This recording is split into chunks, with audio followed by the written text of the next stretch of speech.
A storm in Manhattan. The biting wind of a New York City autumn nipped at Julia's cheeks as she stood on the pavement, shifting her weight from one foot to the other to stay warm. The tiny life within her, twins she was carrying, stirred restlessly, their little kicks a constant reminder of their presence. She adjusted her scarf, her fingers trembling slightly. It wasn't just the cold, but a nervous energy she couldn't shake. She clutched a small bag in her hands. Inside was a carefully packed lunch, one her husband, Adrian, always said reminded him of home. She hadn't planned to stop by his office today. It had been a long night. The babies had been kicking non-stop, and her back ached. But something told her this was important. She had just left her last sonogram, and she had seen them again. They were healthy, strong, and clearly determined to push her emotional and physical limits.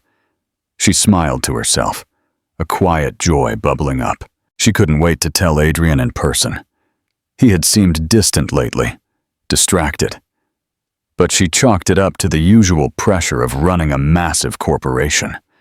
He was a CEO, after all, carrying the weight of thousands of people on his shoulders.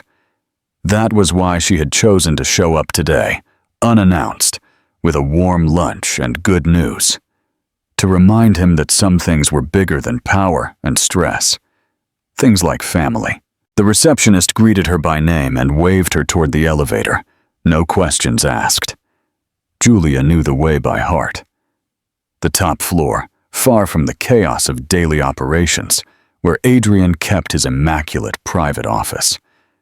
When the elevator doors opened and she stepped into the silent hallway, her heels made a soft, solitary sound against the marble. Laughter, his laughter, deep and familiar, floated from behind the double doors of his office. But it wasn't alone. Female voices, two of them, mingled with his. Julia hesitated. Her hand hovered over the polished handle. She told herself not to assume the worst. Maybe it was a business meeting.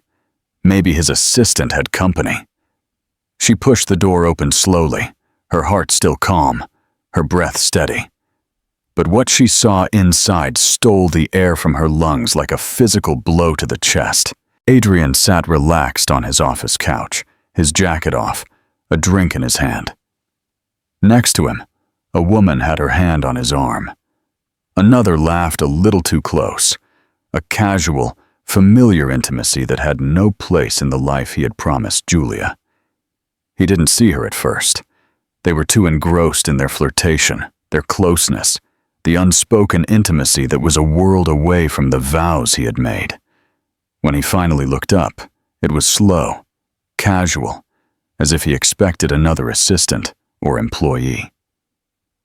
Then he saw her, the bag in her hand, the swollen curve of her stomach, her eyes. For one horrible second, no one said a word. Julia didn't cry, didn't scream, didn't throw the lunch bag, or demand answers. She simply looked at him. She held his gaze for one long, burning moment. Then she turned and walked away. She walked past the stunned women. She walked down the silent hall. She walked past the smiling receptionist who said, "Have a lovely day." Without looking up, she stepped out into the cold autumn air. The city rushed around her as if nothing had happened, as if her world hadn't just shattered. She walked 5 blocks before she even realized where she was going. Her phone buzzed in her pocket. It was probably him. But she didn't check it. She just kept walking. She knew now that everything had changed. There was no conversation that could fix what she had just seen. No excuse or apology that could make it right. She had come to tell him she was carrying his sons. Instead, she walked away with them still hidden within her. 3 hearts now beating in silent defiance. And just like that, Julia Lawrence disappeared. A quiet escape and a new life. The train ride out of Manhattan was long, gray, and strangely comforting. Julia sat by the window, one hand resting protectively over her belly, the other holding a small paper coffee cup. She had no intention of drinking. She watched as the towering buildings blurred into smaller towns, the skyline giving way to trees and quiet roads, until the city that had built their relationship and destroyed it was gone. She hadn't packed much, just what she could carry, because she hadn't planned to leave. But after what she saw in Adrian's office, there was no going back. Her mind was made up the moment the elevator doors closed behind her. Her heart had broken in silent pieces, and yet all she could think about now was survival. Not revenge, not confrontation, just protection. For her, for the babies, for the life she needed to rebuild far away from him. She didn't tell anyone where she was going. Not her sister, not her college friends, not even her landlord. She didn't use her bank cards. She paid for everything in cash. It felt dramatic, like something out of a movie.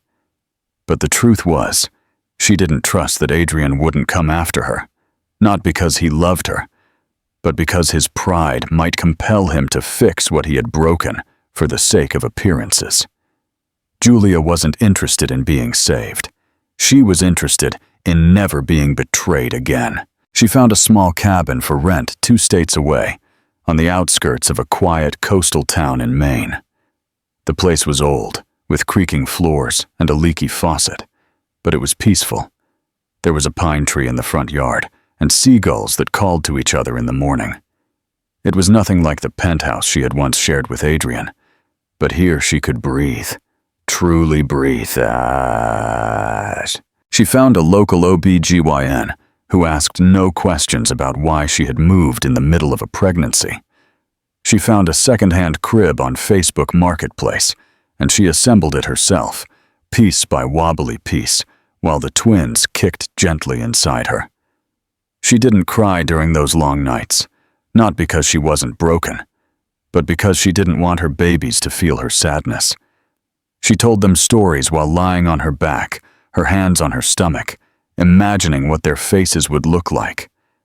She knew they would resemble him. It was inevitable. And she also knew that even if it hurt to see him in them, she would love them more fiercely than she had ever loved anyone. The day she gave birth came sooner than expected. She was 36 weeks along when the contractions began, sudden and sharp. There was no one to call, no one to drive her. She took a taxi to the local hospital, gripping the armrest with every wave of pain, barely making it through the entrance before collapsing into a wheelchair. The labor was long, intense, and full of moments where she thought she might black out completely. But when the nurses finally placed 2 small boys in her arms, first Liam, then Noah, everything else fell away. They were perfect, identical, and yet already with subtle differences in the way their lips curved and their fingers curled. She held them both to her chest and whispered, "You're safe now. We're going to be okay." The nurses asked about the father for the birth certificate. She left the space blank, stayed at the hospital for 4 days, and then took the boys home bundled in mismatched blankets. The cabin was colder now, but she didn't care. She swaddled them tightly, placed them side by side in the crib, and sat nearby every night, just watching their little chests rise and fall. Exhaustion crept in like a wave, but she rode it out with a strength she never knew she had. She fed them every 3 hours, rocked them through colicky cries. She changed diapers by flashlight when the power flickered during a storm. She got no more than 2 hours of sleep at a time, but she somehow found beauty in the chaos. The weeks turned into months. The town slowly became home. She started taking the boys on walks on the beach in the mornings, bundled in a double stroller, their blue eyes watching the sky in wonder. The neighbors grew used to her, some offering small kindnesses like warm soup or used toys. A woman at the grocery store taught her how to use coupons. An old man at the park taught Liam how to throw a pine cone like a ball. These small kindnesses built a world around her, a new kind of family. She never mentioned Adrian to anyone. When people asked, she simply said the boy's father wasn't around, then changed the subject. She kept her maiden name. She kept their first smiles to herself. And though the ache of what she had lost still visited her on the quietest nights, she didn't regret leaving. Because here, in this quiet place, filled with sand, wind, and two small boys who now called her Mama, with sticky fingers and sleepy giggles, she had found something Adrian Grayson would never understand. She had found peace. The return and the confrontation. 4 years passed like a tide, slow yet constant, reshaping Julia's world in quiet ways. What had once been a raw ache gradually softened into something more complex, a bittersweet mix of strength, exhaustion, and resilience.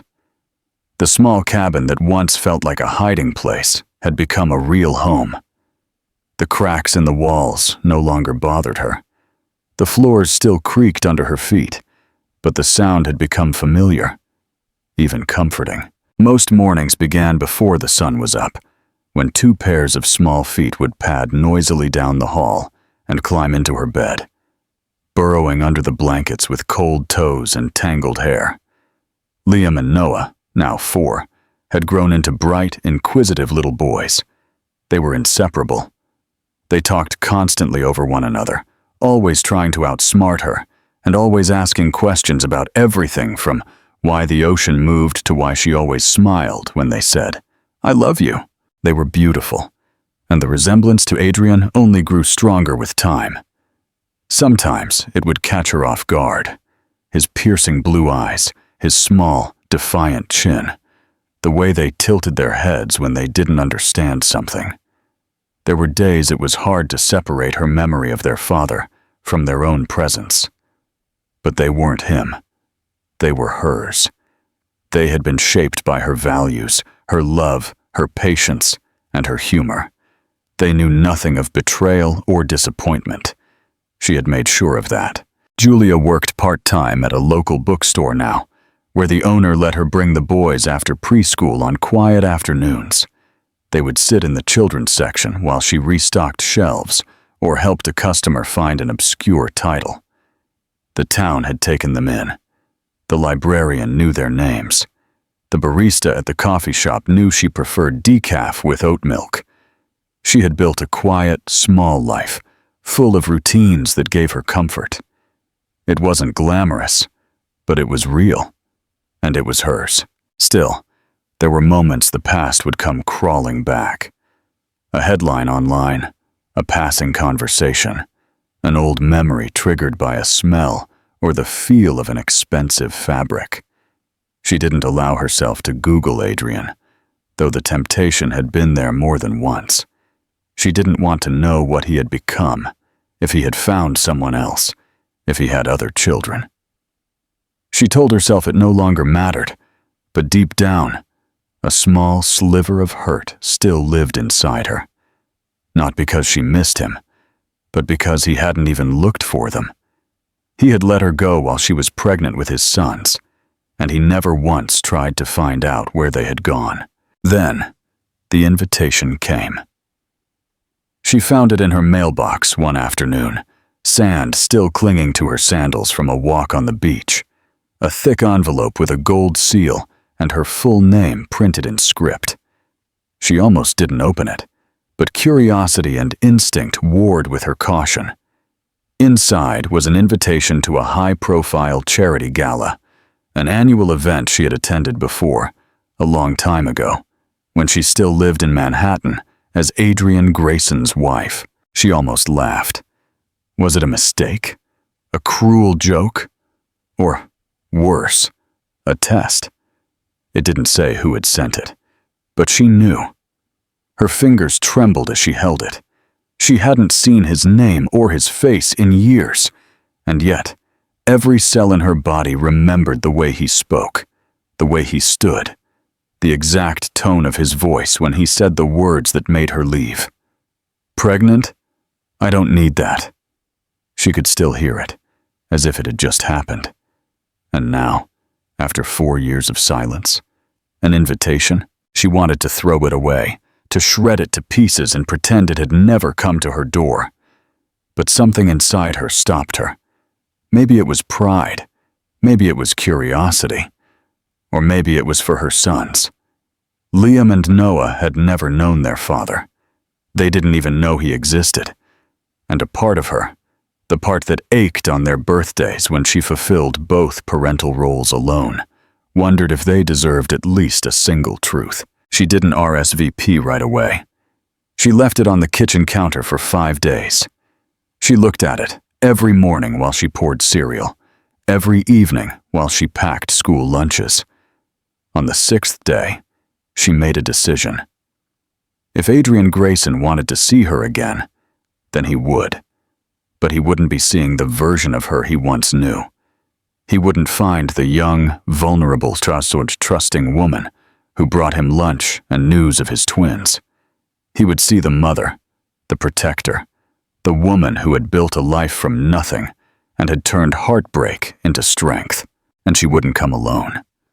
She bought matching black suits for the boys, tiny little ones with satin lapels.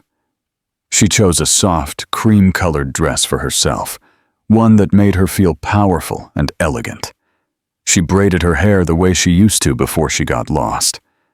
And on the night of the gala, she walked into the ballroom with her chin held high, her sons on either side of her, holding each of her hands. It was showtime. The ballroom glittered under a soft crystal light, the sound of clinking glasses and polite laughter filling the air. Wealth floated through the room like a perfume. Tailored tuxedos, designer gowns, whispered conversations about investments and philanthropy.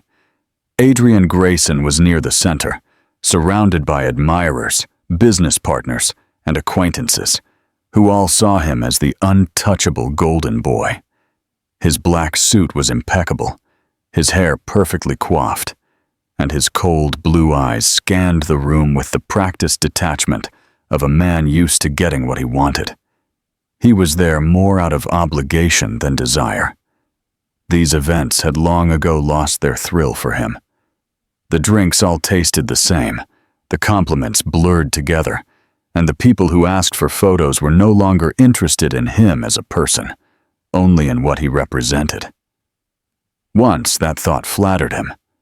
Now, it just left him tired. He was answering yet another question about a recent acquisition when something in the atmosphere shifted.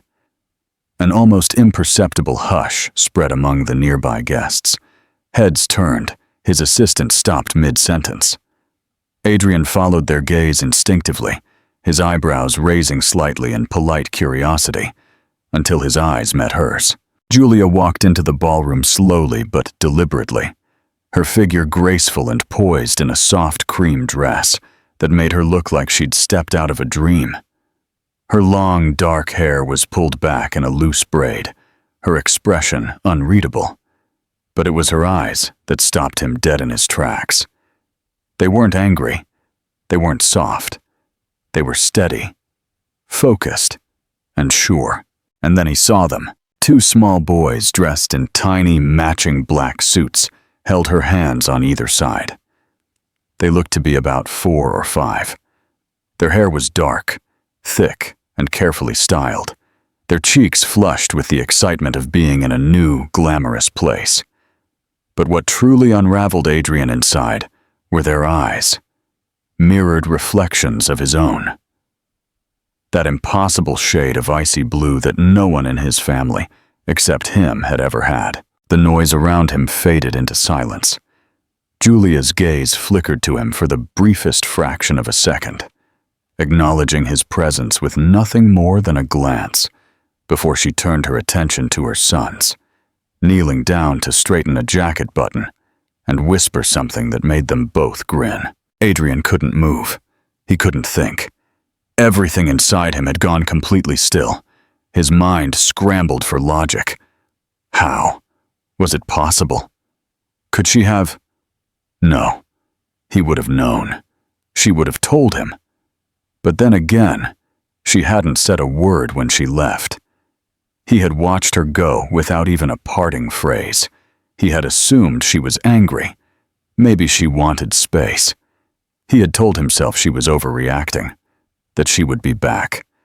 But she never was, and he had just let her go, believing it was her decision, never once questioning why she would disappear so completely. Now, looking at the boys, he knew exactly why. He wanted to move closer. Every instinct in him screamed to move, but his feet remained nailed to the marble floor as Julia took a few more steps into the room, heads turning to follow her silent procession. She didn't look uncomfortable. She didn't look insecure. If anything, she looked more like she belonged than he did. Guests were whispering. The murmurs spread through the crowd, looking between her and him. The resemblance was undeniable. One of the boys, Liam, though Adrian didn't know it yet, looked at him. Their eyes met, and Liam tilted his head, studying him with curiosity. Then came the question that shattered whatever self-control Adrian had managed to maintain. "Mommy, is that the man from your picture box?" Julia's lips parted slightly. She looked at her son, then at Adrian, and finally, she walked towards him. It wasn't dramatic. It wasn't loud. It was silent, dignified. The weight of it crushed the air around him more than any shouted accusation could have. She stopped a few feet away, the boys standing close, their little hands still holding hers. Adrian felt his heart pound, as it hadn't in years. "These are your sons," she said simply, her voice quiet, her expression unreadable. He stared at them, and then at her. His mind screamed with 1,000 questions, but his mouth could only form one word. "Sons?" Julia nodded slightly. He looked at them again, closer now. The shape of their noses, the arch of their eyebrows, their stance. It was undeniable. For a man so obsessed with control, with certainty, Adrian felt something inside him crumble. It wasn't just shock, it was regret. A crushing, suffocating regret. "I didn't know," he said, the words barely a whisper. "You never told me." Julia raised an eyebrow, not with accusation, but with a quiet acceptance of the irony. "I didn't think you'd care." That one phrase landed like a blade. He felt it hurt more deeply than any business failure or public scandal. He wanted to protest, to explain, to tell her that he would have cared, that he could have been different. But he knew she wouldn't believe him, and maybe he shouldn't.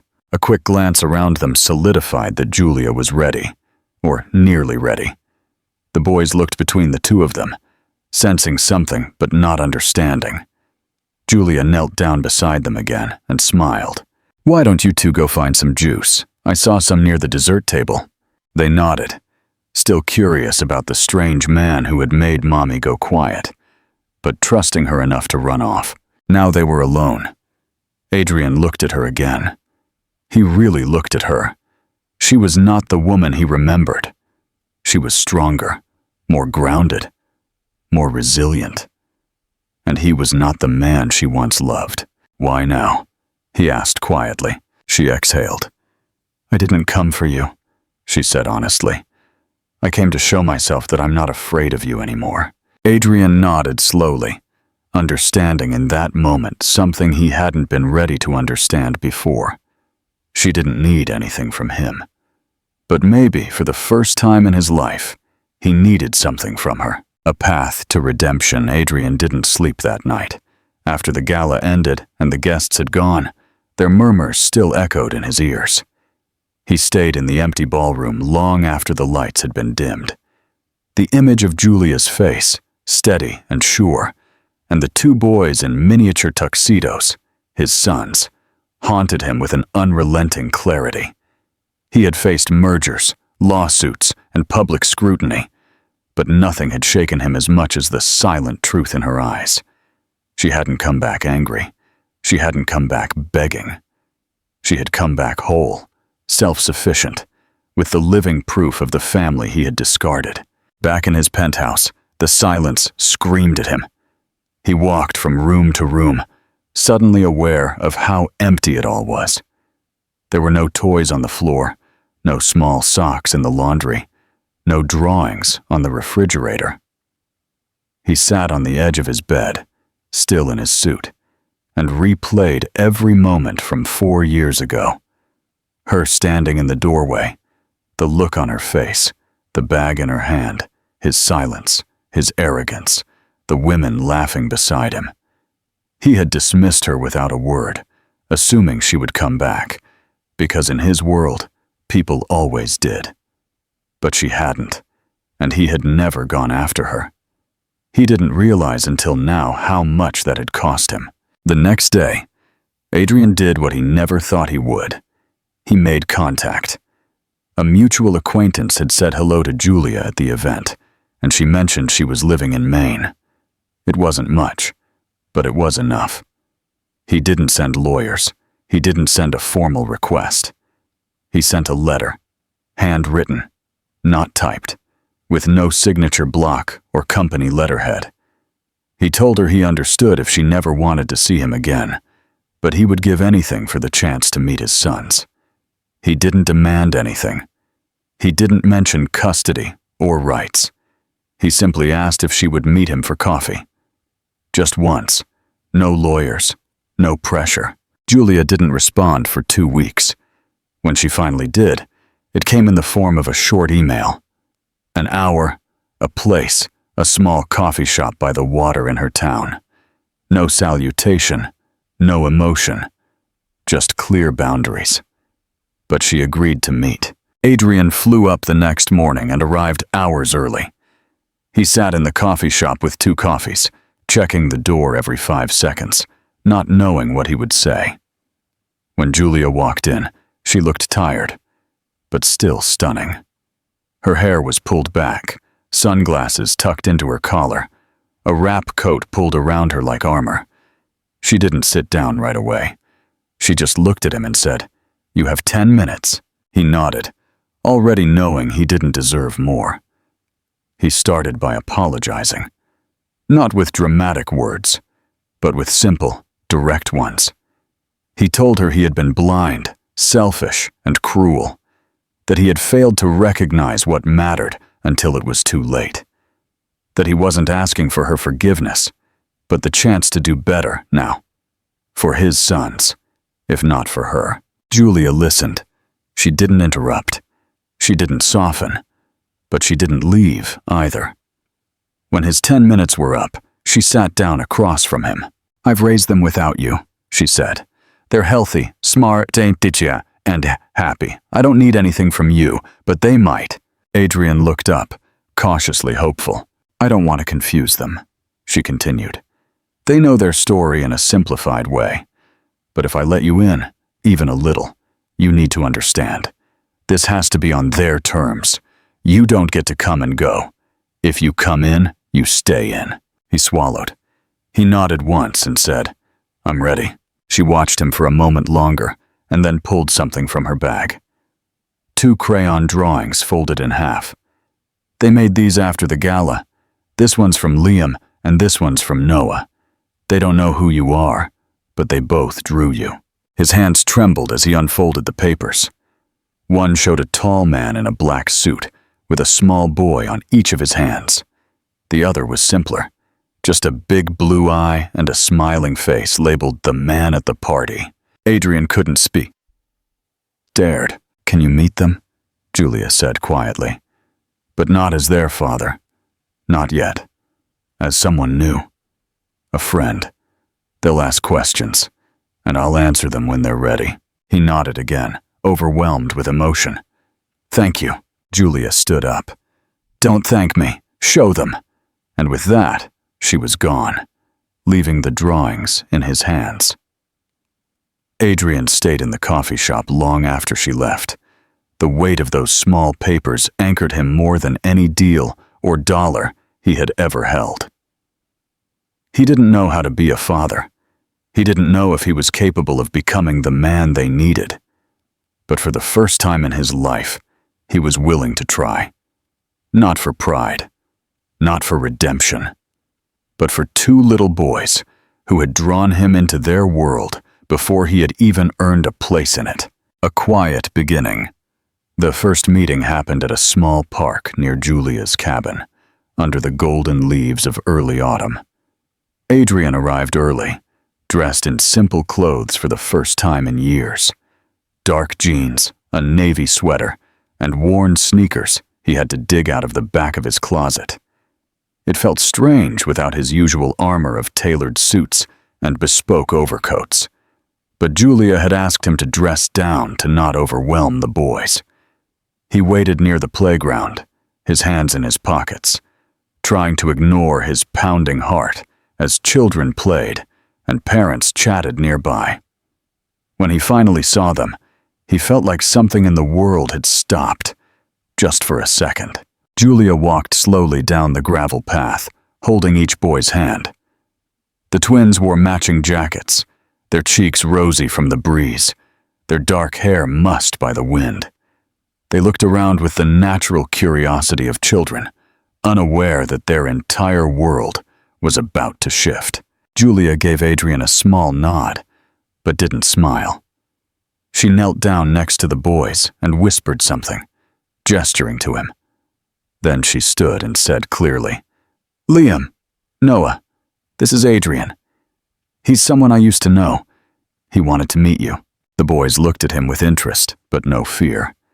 Liam, always the more direct of the two, walked up first and said, "Do you like dinosaurs?" Adrian blinked, taken aback. Then he smiled genuinely. "I love them, especially the Stegosaurus." Liam grinned. "That's the best one. It's got spikes on its back." Noah joined them a second later and added, "I like the T-Rex. He's the boss." Adrian knelt to their level. "I'll bet you're both experts." That was all it took. Within minutes, the twins were showing him their favorite part of the playground, climbing on the wooden ship structure and inviting him to be the captain. Julia stayed nearby, watching carefully, her arms crossed, but not out of anger so much as a quiet defense. She was no longer protecting herself. She was protecting them. But she didn't interfere. She let the scene play out, and to her surprise, Adrian didn't act like their father. He didn't force closeness. He simply followed their lead, listening, laughing at their jokes, and answering every rambling question they threw at him. Over the next few weeks, these meetings became a regular rhythm, always in public, always with Julia present. They went to the zoo, to a puppet show at the library, to the beach where the boys built castles, and Adrian helped them collect shells. He never asked for more time. He never demanded to see them alone. And because of that, the boys started to open up to him naturally.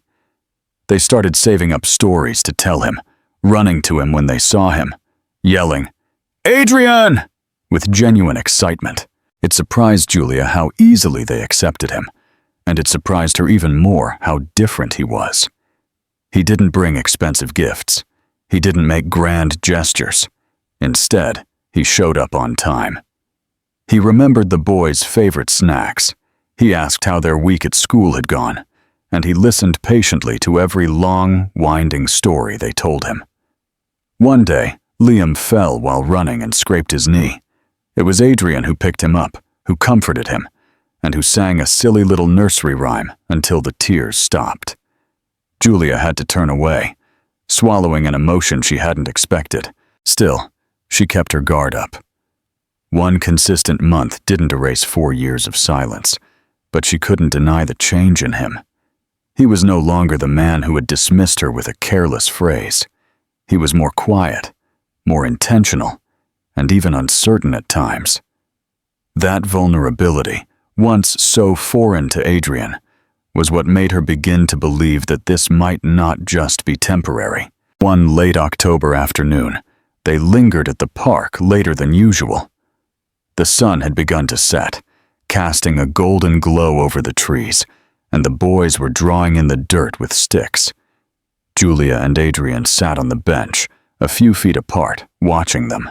"Thank you," Adrian said, his voice low. for letting me be here." Julia looked at him, but didn't answer right away. The silence between them wasn't cold. It was thoughtful. "You're doing better than I thought you would," she admitted. "It hasn't been easy for you." "I've wanted it to be," he said, with a slight smile. "This is harder than anything I've ever done. It's the first time I'm genuinely afraid to fail." Julia looked back at the boys. "They don't need perfection. They need presence." Adrian nodded, taking those words into his heart as a promise. "I want to be that. Not for me. For them, and for you.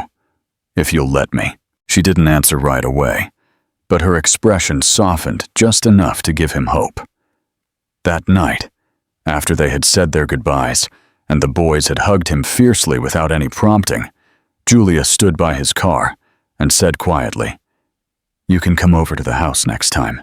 Adrian felt something inside him crack open. Relief, gratitude, and the sense that maybe, just maybe, this wasn't about forgiveness anymore. Maybe it was about building something new. One small moment at a time. Building a foundation. The first time Adrian stepped into Julia's cabin, he felt like he was walking into a life he was never meant to see, but had unknowingly yearned for. It was small and warm, with faded wallpaper and old wooden floors that creaked with every step, but every inch of the space spoke of love and memories. Crayon drawings were taped to the fridge in uneven lines. Tiny shoes were scattered near the door, and the faint smell of something sweet, maybe vanilla or cinnamon, floated in the air. Liam and Noah ran ahead of him, shedding their jackets and racing to the living room, where a half-collapsed blanket fort covered a pile of books. Adrian stood awkwardly in the doorway, unsure if he should follow them or wait for permission like a guest. Julia walked past him, her arm brushing his softly as she headed to the kitchen. And for some reason, that quiet gesture grounded him more than anything she could have said. He spent the afternoon with the boys on the living room floor, building Lego towers and pretending to be a monster as they shrieked with laughter. At one point, Julia came in with a tray of snacks and stood watching them in silence. Adrian caught her eye and saw something that hadn't been there before. Not trust, not yet, but something closer to peace. She didn't speak. She just sat nearby and let the scene unfold. Over the next few weeks, the visits to the cabin became more frequent.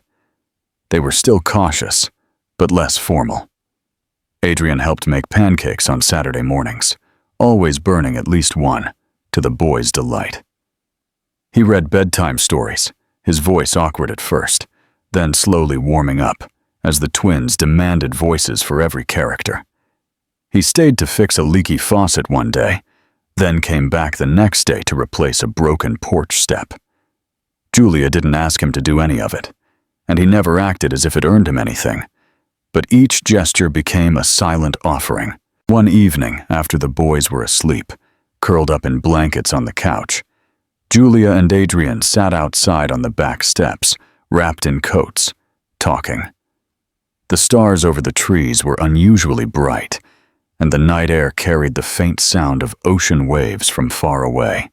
"I never expected this," she said softly. Adrian looked at her, not knowing if she meant the life she had built, his reappearance in it, or something else entirely. "Me neither," he admitted. "I thought I could bury everything I did, move on like it never happened. But it stayed with me. You stayed with me." Julia didn't answer right away. She was looking at the stars, her profile outlined by the faint moonlight. "They're going to start asking about you again," she said finally. "Noah wanted to know if you used to live in a castle." Adrian chuckled softly. "I suppose my old place might have seemed like one to them." Julia smiled faintly, but didn't turn to him. "I told them the truth, that we were once together, that things didn't work out the way I had hoped, that people make mistakes and some try to fix them." He felt something twist inside him. Shame, yes, but also humility. Did they understand? They're kids. They understand more than we give them credit for. They sat in silence for a while longer before Adrian said quietly, "Do you think there's any part of you that could ever believe in me again? Not for the past, but for who I'm trying to become." Julia turned to him then, not with anger, not with the bitterness he feared, but with honesty. "I don't know yet, but I think the boys see something in you, and that's a good starting point." He nodded, accepting that. He didn't push. He didn't ask for more. A week later, a storm hit the town hard. The power went out at night, and branches scraped against the windows. Julia had candles lit, blankets piled up, and was reading a book to the twins by flashlight when Adrian knocked on the door, soaked from the rain, holding a bag of batteries and warm soup. "You shouldn't have driven in this," Julia said as she let him in. "I didn't want you to be alone in the dark," he replied. That night, after the boys were asleep in sleeping bags by the fireplace, Adrian and Julia sat together, watching the flames. She leaned her head against his shoulder just slightly. It wasn't a promise, not a declaration, but a moment of true closeness. Earned, not taken. And for the first time, Adrian didn't feel like a man trying to reclaim something he had lost. He felt like a father, like a man who was finally stepping into the role he should have never left. And beside him was the woman who had every reason to hate him, but who instead chose to see who he was becoming. A birthday, a promise, and a new beginning. The twins' 5th birthday arrived on a crisp spring morning, the kind of day that felt perfectly made for new beginnings. The air smelled of blossoms and soil, and sunlight filtered through the trees that surrounded the little cabin Julia had once chosen as a safe place to disappear. It now felt less like a hiding spot, and more like a heart that had been slowly and patiently reopened. There were balloons tied to the porch railing, and the backyard had been transformed into an impromptu celebration space with picnic tables, colorful streamers, and 2 homemade cakes, one shaped like a dinosaur and the other like a spaceship, just as Liam and Noah had requested. Adrian had arrived early to help set up. He wore jeans and a gray t-shirt stained with frosting and grass, his sleeves rolled up, his hands sticky with tape and bows.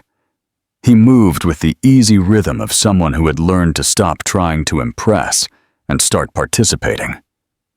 He let the twins give him orders, change the plan every 5 minutes, and when they begged him to wear a paper party hat, he did so without protest. Julia watched him from the kitchen window as he helped hang a banner that read, "Happy Birthday, Explorers," and felt a mixture of pride, warmth, and a quiet disbelief that the man outside was the same one she had once walked away from without a word. The guests began to arrive, friends from preschool, kind neighbors, the woman from the bookstore, the old man from the park. The yard filled with laughter and the sound of running feet.